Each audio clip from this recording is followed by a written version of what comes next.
আজ ম্যাথ 127 প্রশ্ন।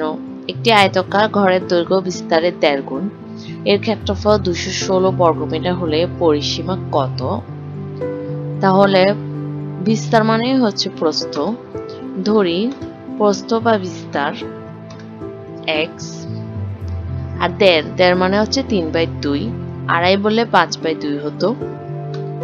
দৈর্ঘ্য 3/2 x, ক্ষেত্রফল সমান সমান আমরা জানি দৈর্ঘ্য গুণ প্রস্থ।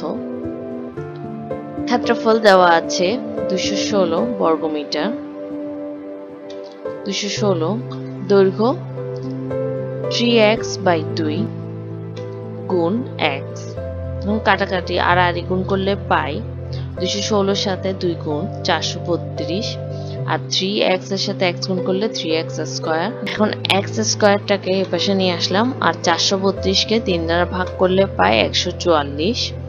এখন রুট করে পাই x সমান সমান 12, অর্থাৎ x এর মান হচ্ছে 12। এখন আমরা প্রস্থ আর দৈর্ঘ্যের মান বের করি।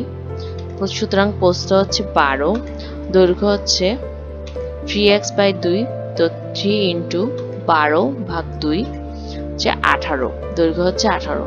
দেখে বের করতে বলছে পরিসীমা। পরিসীমা সমান সমান আমরা জানি 2 গুণ দৈর্ঘ্য যোগ প্রস্থ, মানগুলো বসিয়ে পাই 2 গুণ 18 যোগ 12, 2 গুণ 30, 60, অর্থাৎ পরিসীমা মান হচ্ছে 60।